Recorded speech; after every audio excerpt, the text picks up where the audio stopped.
નમસ્કાર મિત્રો, આપનું સનાતન ચેનલમાં સ્વાગત છે. હું મહેન્દ્રભાઈ પી ગણાત્રા.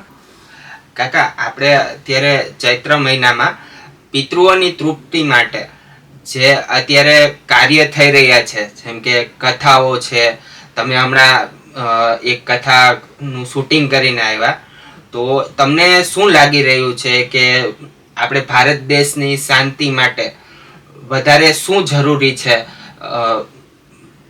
કંઈક તમારા વિચાર રજૂ કરો. 1980માં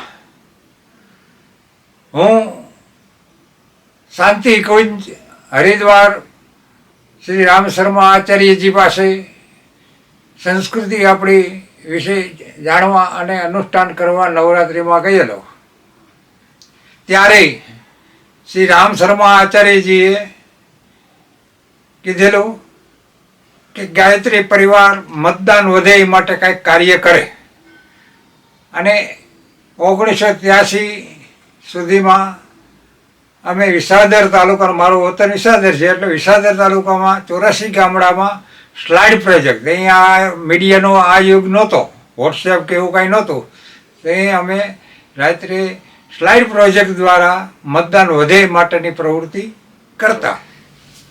બેટા શૈલેષ, પિતૃઓની તૃપ્તિ માટે દરેક કુટુંબો પોતાના સુરાપુરા આ તે છે બધાની આપણા ભારતીય સંસ્કૃતિ પ્રમાણે બધા કાર્યો કરે જ છે. પણ 1857 પહેલાં આઝાદીની લડત ત્યારે વિવેકાનંદજી નું પ્રાગટ્ય થયું અને એ વિવેકાનંદજીએ બીજ વાવ્યું કે ભારત, મારો ભારત દેશ આઝાદ થાય અને આખા વિશ્વનું માર્ગદર્શન પ્રમાણે જ આવી શકે. કેમ કે ત્યાં વિશ્વયુદ્ધ થયેલું એટલે વિવેકાનંદે વિચાર્યું કે આ મગજ ખરાબ છે, ભારત જ આખા વિશ્વનું મગજ છે અને એ ખરાબ છે, તો એ ખરાબી દૂર કરવા માટે વિવેકાનંદે વિચાર બીજ રાખ્યું અને એમાંથી ભારત દેશ આઝાદ થયો. અને અનેક લડવૈયાઓએ પોતાના 100 વર્ષના કાળમાં બલિદાન આપ્યા, ત્યારે ભારત દેશને આઝાદી મળી છે. અને એ બધા આપણા ભારત દેશના પિતૃઓ છે. આપણી સંસ્કૃતિ પ્રમાણે ગાયને આપણે માતા કહીએ છીએ, પણ એનો તો આટલાની આપણી સરકારો, પછી ગમે તે સરકાર આવે એ બંધ કરી નથી શકતી કે વેપારના નામે કરાર કરેલા હોય તો બંધ તો થતા નથી, તો આપણું અર્થનું તો નબળું થાય. તો એમાં આવા કરાર કરતી વખતે જે સરકારો હતી અને ત્યારે 30-35% મતદાન થતું, હવે 50-60%, પણ હજી 90% ન થાય ત્યાં સુધી લોકશાહીનો સાચું. કેમ કે આપણા દેશમાં ફરજિયાત મતદાન નથી, અને ફરજિયાત મતદાન કરે તો બધા પક્ષોવાળા રાડ્યું પડે, કેમ કે લોકો જાગૃત થાય. કેમ કે આ લોકશાહીમાં પ્રજા જ રાજા છે, પણ પ્રજાને લાઈનમાંથી દોરા નથી કરતા. એવા આ બધા આપણા કાયદાઓ અને આટીઘૂટીઓ છે. તો મિત્રો, આપણને મતનો અધિકાર મળ્યો છે, તો એ મતનો અધિકાર આ વખતે બધા ઉપયોગ કરે અને પોતાનું મતદાન આપે.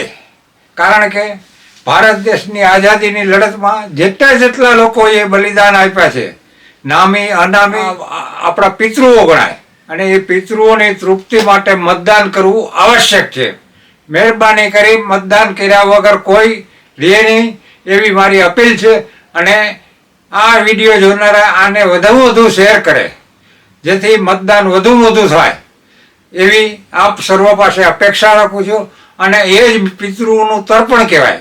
આપણે આપણા પિતૃઓને 14 દિવસે પાણી રેડવા જઈએ છીએ, તો આ ભારત દેશના આઝાદીની લડતમાં જેણે કષ્ટ સહન કર્યા છે, તપસ્યા કરી છે, અને એ બધા આપણા પિતૃઓ ગણાય.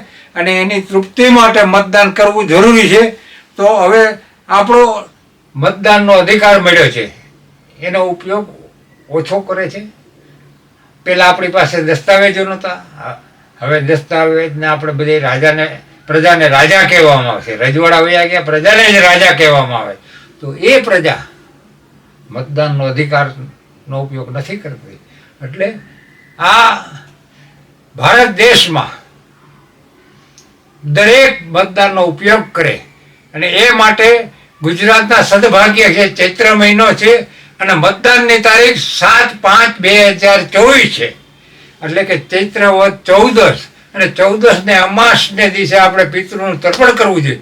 એટલે ગુજરાતના દરેક મતદારને અપીલ છે કે તમે આપણે આપણા માતૃભૂમિ માટે જે લડવૈયાઓએ બલિદાન તપસ્યા કરી છે એની આત્માને શાંતિ મળે એ માટે દરેક મતદાન કરે અને 90% તો ઓછામાં ઓછું થવું જ જોઈએ.